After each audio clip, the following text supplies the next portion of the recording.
mission in life is to serve people, do my best to the humanity. There are many ways, and first I started helping people with my teachings. Then there are many other activities I'm thinking of going to do in the near future. When I was 11 years old, I started learning my classes. To say how did I develop, rather I can say it by accident. It's an accident in my life to become a teacher of yoga. Actually, I studied science and became a master degree holder in education. I was to go to the formal schooling, but suddenly destiny changed me to come to this profession. Yeah, I was practicing yoga since my early childhood days, and it went on and gradually, and my uncle is my teacher, yoga teacher, popular, the famous Patavi Joyce. The modern people who call him Ashtanga yoga style. My uncle is my uncle. So whenever I had the time, free time, I used to go with to the class and there. And later on, he told me, you can give the class, go start, do your classes by yourself. So like that, it is his motivation and rather it is his blessings why I became a teacher today like that. It's a pleasure, really it's a pleasure for me to teach. Nothing like teaching in my view. First I started traveling in 1989, and incidentally the first place I came is Buenos Aires. When I left my India to teach in other countries, it is Argentina and Buenos Aires. So I feel it is something nostalgia. Whenever I think of Buenos Aires, I get excited actually even now. It's a very nice experience here I had. And yeah, later on I went to other countries also. Basically, yoga teaches us to become a good citizen. Mentally we become very calm, quiet, alert. We will have good culture and discipline. Lifestyle will be refined. So that is what yoga does it. To start with doing physical exercise, what we call asana, is ideal thing to do yoga. Because body is a very good medium which people is attracted by the movements, activities of the body. So asanas, they deal more with the body movement. So that's why we start teaching yoga with asanas. Though we have to teach two basic what you call limbs in yoga known as yama and niyama. Yama is how should we restrain ourselves. Niyama is how should we observe certain disciplines. Though these two are very compulsory, but we start directly from asana because it attracts people faster.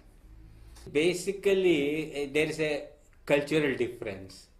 We have certain values in our country, and it is of course through day and night we have to follow those values. And it is not academic, it is life. Purely we have to live. But unfortunately in Occidental countries, they made a little difference between this and the way they have to live and other things. They make it too much theoretical and academic. So when I came and when I started talking about this, majority of them, they were surprised to know that these things should be practiced every day like that. So that's the thing. And now they are very fast in learning what we do as our restraint, what we practice as our observances, and they understand. They are understanding. They are very, very smart in learning these things. So actually, I have been asked to teach certain aspects of yoga, what we call asana, then pranayama, because these two are the basic thing. Irrespective of age, background, people can do that one. And these two maintains the body and mind well. Body, asana, what we call asana, develop the physical health and strength. Pranayama, it controls the mind, improves the health of the mind. So these two are there. And most of the people here, they are confused about this and that. They think any body movement, any physical activity, twisting, turning, they call it yoga. Though yoga is not that one. It's a very, very good discipline. So that is what I'm trying to impress upon the people here, and to open their mind, not to rather blindly follow what this thing. And we should have awareness, discrimination, that is very important. So that's what I'm trying to tell the people here. Everything was new to the people when I came here, because at that time most of the thing they got the information from the book, or somebody traveling came to it as a traveler, picking up this and that, coming and telling to Chetwan, this is yoga, this is what you have to do, like that. It was totally new for them when I came here first and tried to teach about yoga. A lot of improvement is there. People, they are really eager to know the deeper values and practices of yoga. There is one more important thing, the controlling the senses, the desire. See, desire is important. Without desire, one cannot do anything. I should have the desire to become a photographer. I should have the desire to become a good yoga teacher. That is important. But that should be refined. Okay? And along with the desire, when we say desire, we have desires of so many things. Eating, walking here, going, everything is a part of desire. But that should be refined. And see, that one we call it pratyahara. Here we actually try to practice to avoid unwanted things to start with. See, when we go to the shop, for example, we buy so many things, half of which are unwanted. We don't use many a time. So, okay, then here is a training where we try to control those things, whatever is necessary, whatever is important. Yoga is one. Certain aspects of yoga, for example, body movement, asana, we do it in a particular style. Some people, they need to practice in a very gentle, simple way. According to the age, youngsters, they want to some rigorous thing. As we grow old, our body reflexes strength become less. The technique we practice is a very intense and rigorous practice. That is to burn our beastly energies, unwanted thing, and make the body more strong and resistant, but develop good resistance for all the extremities. So that is popularly known as practicing asanas in vinyasa. I have been made popular as an vinyasa teacher, Ashtanga teacher. Minimum strength should be there. If one has the minimum strength, one can do it comfortably. And of course, I cannot teach the rigorous practice, those who are above 60 years or those who have some body problem, defect. Those things are not. Generally speaking, normal people can do this one very well. Vinyasa here, when we do this asana in vinyasa, we don't blindly move the body. We have to regulate the body movement. We should regulate the breath, and we should focus. It has all these things. Ultimately, when we read that one, we should fix the mind. This is a continuous process while we practice vinyasa. But in other things, they directly go to the final position and try to develop it. My main goal as a yoga teacher is to help and support people to develop a balanced and calm mind. When we teach yoga, we say that one, you should learn to discriminate and you should have a discern mind. So this we tell, why do you want to do this one? Know what it is. If it is useful, do it. If it is not useful, don't make it a burden to you. So like that, this is how I try to approach and impress upon the students to develop a good practice. Yeah, that's very easy. If the student is very new, it's easy to teach a new student who has done anything, who hasn't done anything in yoga. Okay, because he listens to me first. But once you listen, I can easily teach. That's the reason. And you new students are really interesting to teach. See, Tantra is a technique, means a technique.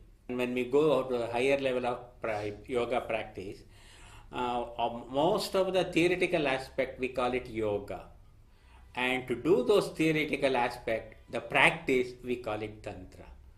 Tantra, ultimate goal of Tantra is to have a balanced mind, oneness. Again, yoga means union, both are the same. So here the approach of yoga is rather more in a generalized way. Whereas in Tantra, we go with respect to the particular need and demand of the individual. Tantra is a technique. It's a very good technique. Highly rather, what I can say, very precious technique of practice. Unfortunately, Tantra has been misunderstood. The many words we have in our language, it is not easy to translate them to other languages. See, we say called Maithuna. Maithuna means union. So when we say union, generally there is a sexual union. At one certain point of life, certain situation, that union is necessary. Throughout the life it is not. Is it not? So union here is, see, actually very clearly told, we have two places, energy places, active, which are very active in our body. One we call the bottommost, called Mooladhara, and that is the base. Another is Sahasrara, that is the head, brain. So the energy in the lower level, that is always strong, dominating, diversifying like that. Whereas here it is a calm, stable like that. So what we call the energy in Mooladhara is Shakti, the feminine aspect of power. What we call energy in Sahasrara is Shiva. Shiva is balance, steady posture. So the practice here is to make this Shakti awaken, rise it up, take it through and join with Shiva who is in Sahasrara. That is union, that is Maithuna. Shiva is masculine energy, Shakti is feminine energy. When masculine and feminine energy join together, there is the evenness called, what in Tantra it is called samarasa, balance of the energies. Kundalini is the same thing, what I told, awakening the hidden Shakti and Mooladharana with the practice of what, first of all, we pure our body with pranayama.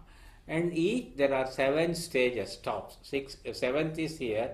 So it starts, we are awakening, we move that particular energy from the bottommost to the next, to the next, to the next, and finally. And this is the practice of Kundalini. Kundalini, see, here sex is not the external sex. It is the internal sex. We have these two powers inside our body. A union of these two, the masculine and feminine energy inside our body, that is called a union. So they are misrepresenting everything. Everything may represent, because the Maithuna, we don't have right or proper word in English. Okay, even fish we say one should eat, one should use fish. Meena, for us it is one which moves, that the breath. Okay, the 5 thing mamsa, one should eat mamsa. Mamsa means meat.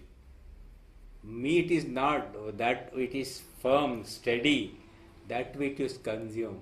It's again all, see, entire practice, whether it is yoga or tantra or any other thing, they are, of course, for us it is an ordinary language. For others it is something secret language.